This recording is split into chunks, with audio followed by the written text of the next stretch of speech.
All right, everyone, welcome back. Are you ready to dive in? Always ready. Ha ha ha, good. Because today we're going deep on something called spiritual humility. Hmm. Interesting. Right. It's from this text, get this, spiritual humility, honoring beliefs in a moral universe. Wow. Okay. And it's attributed to someone called Grand Master WaXhira. Grand Master. Interesting. Of the Sacred Atlantean Brotherhood. The Atlantean Brotherhood. Huh? Yeah, I know. Atlantis, Brotherhood, the whole 9 yards. Sounds kind of, Out there. yeah, a bit out there. But I gotta say, the ideas in this text are anything but typical self-help spirituality. This is some next level stuff. We're talking about how we view other people's belief systems and how, get this, judging those beliefs might actually say more about our ego than, how enlightened we are. That's fascinating. And WaXhira really hits on that. He basically says dismissing someone's beliefs as, like, less evolved isn't spiritual superiority. It's our ego trying to look like progress. It's like we get so attached to our own path, our own way of seeing things, that we forget everyone else is on their own journey too. And I don't know about you, but I've totally been there, Yeah.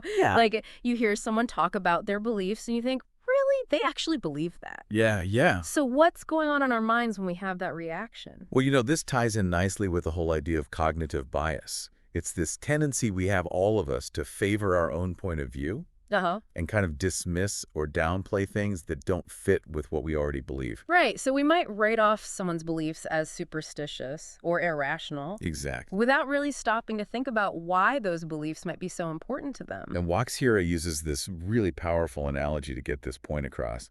He compares beliefs to rags. Rags. Yeah, rags. To someone else, those rags might look tattered and worn, Oh, I see where he's going with this. but to the person wearing them, they provide warmth and dignity. Wow, I love that analogy. So even if a belief seems, I don't know, outdated or strange to us, it could be giving someone else a sense of protection Right. or a way to make sense of the world. It's like what we see as a worn out rag might be someone else's essential comfort. Precisely. Yeah, makes you think, doesn't it? It does, and it really connects to a lot of what we see in sociology, too. Mm-hmm. Think about the role religion plays for a lot of people. Mm-hmm. It provides a framework for morality, Yeah. a sense of community, Belonging. a purpose. Right, all of that. Especially when times are tough. It's like that belief system, however we might view it, is giving them a sense of belonging, of meaning.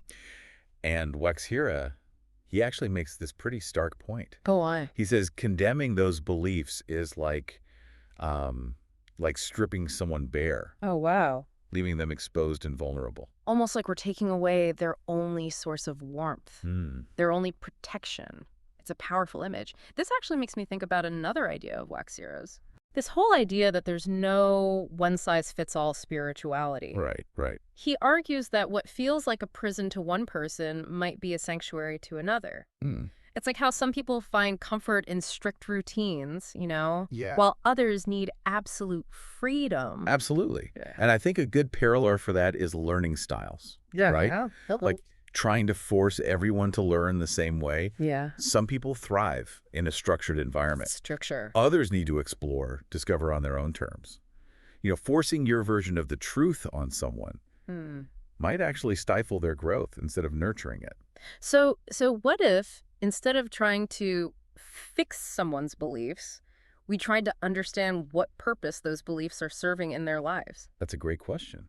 What if we shift from judgment to, like, genuine curiosity? I like that. Shifting from judgment to curiosity. Yeah. This is really making me think, as we keep looking at these ideas from WaXhira, it's like this goes way beyond just being tolerant of what other people believe, right? Yeah, I think so. It's deeper. It's more about, like, recognizing the inherent value in each person, no matter what they believe. Yeah, and their dignity. Exactly. Like seeing that spark of something, I don't know, something bigger, like something sacred in everyone. Right. And that's where I think this whole idea of spiritual humility comes in. Right. Yeah, totally. It's about, like, acknowledging that we don't have a monopoly on truth. We don't have all the answers, and there's always more to learn, Always. even from those we might disagree with. I have to say, I really appreciate that WaXhira doesn't shy away from the tough stuff. What do you mean? Well, like, he acknowledges that there are times when we might actually need to challenge beliefs that are harmful. He does. It's not about just blindly accepting everything. Right. It's about engaging in this respectful dialogue, even even when it's uncomfortable. Maybe that's the most powerful way to change someone's mind, you know? What do you mean? Like, not through arguing, but through really understanding where they're coming from.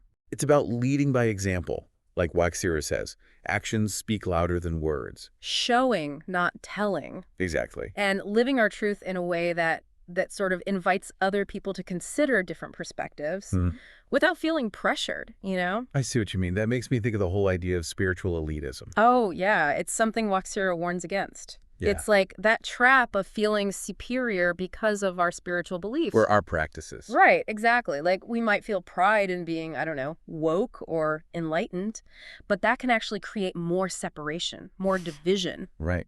It's building walls instead of bridges. Exactly. WaXhira reminds us that true spirituality is about recognizing our interconnectedness. So we're all part of this web of life. All searching for those same fundamental things. Love, fulfillment, yeah. It all comes back to that. Mhm. You know, we're all on this journey together, and it's so easy to get caught up in our own little bubbles. But when we actually take the time to really listen to other people, it opens up this whole new world of understanding. It really does. And, I mean, WaXhira actually gives us a framework for how to do that, right? Right. Humility. Deep listening. Leading by example. They're simple, but they're profound, you know? I think it's important to remember that these practices aren't just for, you know, spiritual people. Yeah, that's a good point. They're valuable tools for anyone. Like whether we're talking about politics, Religion. our everyday interactions. Even. Yeah, embracing those principles of spiritual humility can lead to more harmonious relationships. Yeah. And a greater sense of connection. They can help us break down those barriers. Shared understanding. And ultimately contribute to a more compassionate and just world. Powerful stuff. It is. And going back to that analogy of rags, it really drives home the point that we shouldn't judge or dismiss someone's beliefs, even if they seem illogical or outdated. Because those beliefs, those rags, Could be the thing giving them a sense of purpose, a way to cope with life's challenges. Who are we to say that their way of finding meaning is less valid than ours? Exactly. We need to meet people where they are, Yeah. not where we think they should be. Meeting people where they are. Yeah, it's so crucial. Especially these days, Yeah. right? Where there's so much judgment and division It's about recognizing that, you know, we're all just doing our best. with what we've got, Yeah. offering compassion and support, Instead of criticism. creating spaces where people feel safe to share their beliefs without fear of ridicule. And it all comes back to Atlantis, doesn't it? How so? Well, WaXhira says that's why it fell. Hmm? Their lack of respect for other people's beliefs. I It's believe. it's a pretty stark warning, don't you think? About the dangers of spiritual arrogance Absolutely. and the importance of building bridges of understanding. Instead of walls of division. Yeah. It's a powerful reminder that we're all connected, you know? And our collective well-being, it really depends on that ability to see past our differences and recognize our shared humanity. Couldn't have said it better myself. Okay, so we've talked a lot about the theory, Yeah. the dangers of spiritual arrogance, this whole Yeah. idea of honoring beliefs. Mm-hmm. But how do we actually, like, live this stuff? Yeah. How do we cultivate spiritual humility in our everyday lives? That's the big question, isn't it? Yeah, It's one thing to, talk about these concepts, right. but how do we actually put them into action? Exactly.